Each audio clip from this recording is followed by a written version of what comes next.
Hi అండి, అందరికీ నమస్తే. ఇక్కడ నుంచి మనం గోల్డ్ లోన్ పెట్టాలన్నా కూడా ఖచ్చితంగా సిబిల్ స్కోర్ అనేది మంచిగా ఉంటేనే మనకి గోల్డ్ లోన్ అనేది ప్రొవైడ్ చేస్తారు. అలాగే ఐటీఆర్ కూడా మీరు సబ్మిట్ చేసుంటేనే మీకు ఇక్కడ నుంచి గోల్డ్ లోన్ అనేది ఇస్తారు. ఆల్రెడీ గోల్డ్ లోన్ పెట్టిన వాళ్ళు కూడా ఖచ్చితంగా ఈసారి ఇంక నుంచి మీరు ఐటీఆర్ అనేది సబ్మిట్ చేయాలి. సో ఇది టాపిక్ అనమాట. దీనికి సంబంధించి తమిళ కూడా అదే పెట్టాం మనము. దీని గురించి ఒక క్లారిఫికేషన్, దీనికి సంబంధించిన ఫ్యాక్ట్స్ అనేది ఏంటి మొత్తం అన్నీ కూడా ఈరోజు వీడియోలో ఎక్స్ప్లెయిన్ చేద్దాం. వీడియోని ఎక్కడ స్కిప్ చేయొద్దండి, పూర్తిగా చూడండి. కొత్తగా చూస్తున్నవారు ఛానల్ సబ్స్క్రైబ్ చేసుకోండి, మర్చిపోకుండా లైక్ ఇచ్చి హైప్ చేయండి. వీడియోలోకి వెళ్ళే ముందు ఒక చిన్న రిక్వెస్ట్ అండి, ఎవరైనా లోన్స్ తీసుకొని తిరిగి కట్టలేని పొజిషన్లోకి వెళ్ళిపోయినప్పుడు విపరీతంగా హరాస్మెంట్ అయితే ఉంటుంది ఈ రికవరీ ఏజెంట్స్ సంబంధించి. సో దీనికి సంబంధించిన నేను ఒక కోర్స్ అయితే రిలీజ్ చేశాను మన యొక్క వెబ్సైట్లో. ఈ వెబ్సైట్లో ఉంటుంది చూడండి. పిన్ టు పిన్ మనమే సెల్ఫ్గా ఎక్కడ ఒక్క రూపాయి కూడా ఫీజులు చెల్లించకుండా ఈజీగా మన ప్రాబ్లం మనమే క్లియర్ చేసుకొని ఈజీగా 2 సంవత్సరాల నుంచి 3 సంవత్సరాల పైనగానే మనం టైం తీసుకొని ఫుల్ అండ్ ఫైనల్ సెటిల్మెంట్ కూడా 15% లోపల కూడా మనం చేసుకునే అవకాశాలు అయితే ఉన్నాయి. ప్రతిదీ పిన్ టు పిన్ నేను మన కోర్సులో అయితే చెప్పడమే జరిగింది. ప్రతి ఒక్కరు కూడా చూడండి. మెయిన్ టాపిక్లోకి వెళ్ళిపోతే, సోషల్ మీడియాలో ఈ యొక్క 2-3 రోజుల నుంచి తెగ వైరల్ అయిపోతున్న న్యూస్ ఏంటంటే, గోల్డ్ లోన్ పెట్టాలంటే ఇక్కడ నుంచి బ్యాంక్స్ కానీ లేదా ఎన్బిఎఫ్సి సంస్థలకు సంబంధించి కానీ, అది ఏదైనా మీరు బజాజ్ ఫైనాన్స్ కానీ, ముత్తూట్ కానీ, మనపురం కానీ, ఇలాంటి ఓఎంఓ చాలా ఉంటాయి కదా, వీటిలో ఎక్కడ కూడా గోల్డ్ లోన్ పెట్టాలంటే ఇక్కడ నుంచి మీ సిబిల్ స్కోర్ బాగుంటేనే, అలాగే ప్లస్ వచ్చి ఏంటంటే ఐటీఆర్ అనేది ఫైల్ చేసి ఉండాలి.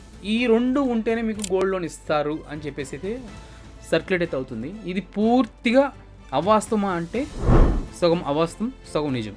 ఎలా అంటే, కొత్తగా ఆర్బీఐ తీసుకొచ్చిన నిబంధనల ప్రకారం ఏంటంటే, ఎవరైనా గోల్డ్ లోన్ పెట్టుకునే వాళ్ళు 2.5 లక్షల వరకు, అంటే 2,50,000 రూపాయల వరకు ఎటువంటి మీరు డాక్యుమెంట్స్ అనేది మీరు చూపించాల్సిన అవసరం లేదు.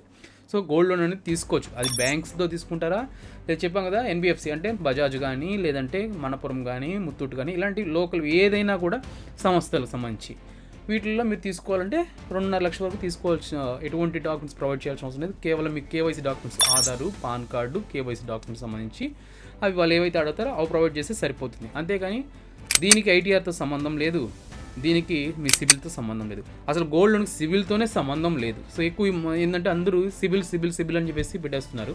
మనము సెక్యూర్ లోన్ ఇది. ఎందుకంటే మీరు లోన్ కట్టకపోతే మన బంగారం అనేది వేలం వేస్తారో, లేదంటే దాన్ని జప్తు చేస్తారో, ఏదో ఒకటి చేస్తారు. ఎందుకంటే సేఫ్టీగా మన గోల్డ్ అనేది బ్యాంక్స్లో ఉంటాయి. సో సిబిల్కి దీనికి అయితే సంబంధం లేదు. ఆర్బీఐ తీసుకొచ్చిన నిబంధన ప్రకారం ఏంటంటే, 2.5 లక్షల పైన ఎవరైతే తాకట్టు పెట్టి డబ్బులు తీసుకొని చేస్తున్నారో ఆ బంగారం మీదన్నట్టు ఒక రుజువు అయితే ఉండాలి. వాటికి సంబంధించిన బిల్స్ అనే ఉండాలి.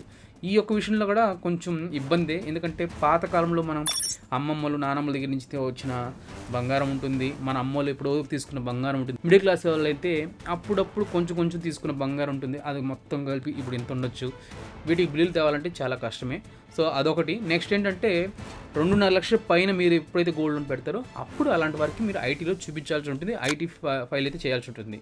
సో ఇది వాస్తవం, ఫ్యాక్ట్ అయితే ఇది అనమాట. సో చాలామంది ఏంటంటే, లేదు ఇక్కడ నుంచి మీరు గోల్డ్ లోన్ పెట్టాలన్నా సిబిల్ స్కోర్ అనేది 750+ ఉంటేనే మీకు గోల్డ్ లోన్ వస్తుంది, లేదంటే ఆల్రెడీ మీరు మీరు ఏదైతే తాకట్లో ఉందో ఆ యొక్క లోన్ అనేది జప్తు చేస్తారు, క్యాన్సిల్ చేసేస్తారు గోల్డ్ లోన్ అనేది, ఇలా చెప్తున్నారు. లేదు ఆల్రెడీ లోన్ పెట్టుంటే ఖచ్చితంగా మీరు సిబిల్స్ మంచి రిపోర్ట్ కంపల్సరీ సబ్మిట్ చేయాలి, దాంతోపాటు ఐటీఆర్ కూడా ఇప్పుడే వెంటనే అప్లై చేయాలి. ఇలాంటి న్యూస్ అయితే సర్క్యులేట్ అవుతున్నాయి. ఇవైతే పూర్తిగా అవాస్తవం.